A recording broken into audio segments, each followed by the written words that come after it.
Okay guys, welcome back to the channel Swasthya education. आज हम पढ़ रहे हैं क्वेश्चन पेपर है। ये पेपर है 2023 का। तो this is 2023 UPPSC question paper. ठीक है, तो हम इसको सॉल्व करेंगे, ज़्यादा से ज़्यादा क्वेश्चन करने की कोशिश करेंगे और जो बच जाएगा उसको नेक्स्ट वीडियो में डाल देंगे।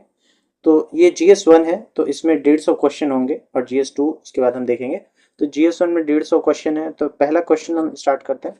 Which among the following provisions of the constitution is not correctly match. तो यहाँ पे पूछा है, पहला ऑप्शन है union territories part 8, the scheduled and tribal areas part 10, tribunals part 11, official language part.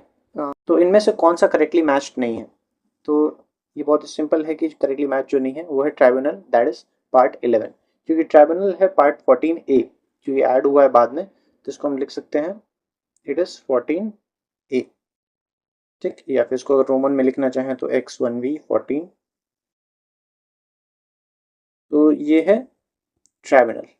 तो ये पूछा कौन सा करेक्टली मैच नहीं था, तो सी वाला गलत था और तीनों सही है, जो कि यूनियन टेरिटरीज पार्ट 8 है, शेड्यूल्ड ट्राइब एरियाज पार्ट 10 है, ऑफिशियल लैंग्वेजेस पार्ट 17।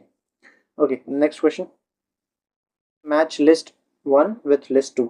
तो ये दिया हुआ है आपने को लिस्ट 1 और लिस्ट 2। ठीक है, तो इसको मैच करना है।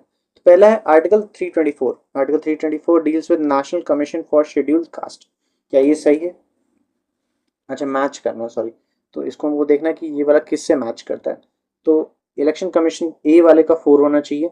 तो इलेक्शन कमीशन है 324। तो इलेक्शन कमीशन हमें दिया हुआ है 4th ऑप्शन पे, तो इसको हम करेंगे ए का 4 है। दूसरा बोल रहा है आर्टिकल 315। अब 315 के लिए 3 ऑप्शंस बच रहे हैं हमारे पास, national commission for scheduled caste, finance commission या पब्लिक सर्विस कमीशन। तो बी का 3 होना चाहिए, that is public service commission. तो बी का 3 है हमारा। ठीक है, उसके बाद नेक्स्ट है article 280, that is finance commission. तो इसका सी का 2 होना चाहिए। तो बचेगा हमारे पास सिर्फ एक 1।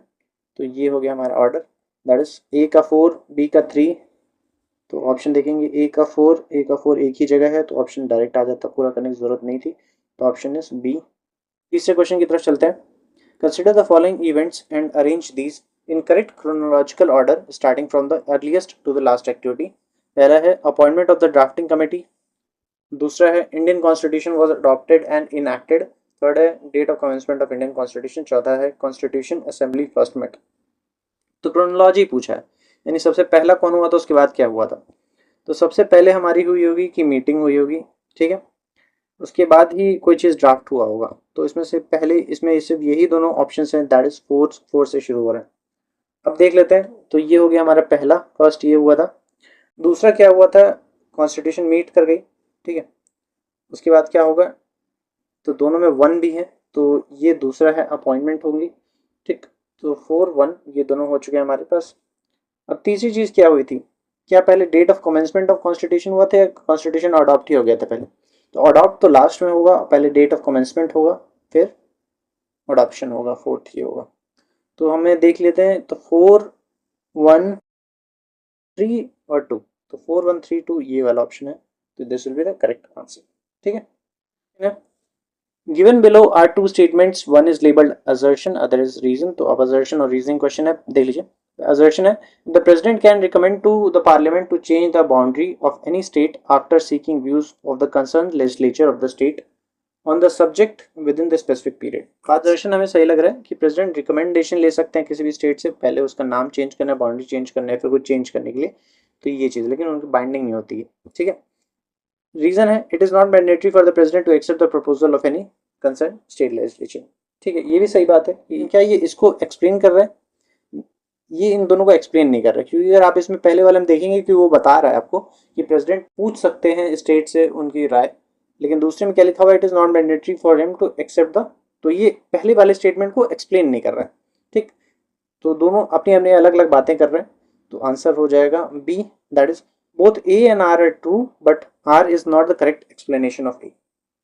With reference to election of the Vice President of India, which is declared void by the Supreme Court of India, which of the following statement is are correct?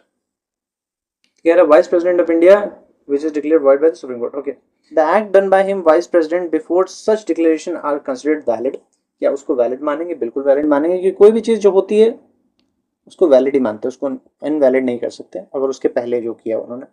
That's done by him as a vice president on the day of such declaration are not considered valid. ठीक है, ये भी गलत है हमारा, भी valid ही होगा। तो पहला वाला सही है, दूसरा वाला गलत है। इसमें से हमसे पूछा है कि करेक्ट कौन से हैं, आपको देखना है। तो 2 नहीं है करेक्ट, तो ये वाला नहीं है, नाइदर भी नहीं है, ये भी नहीं है, तो answer will be A only 1।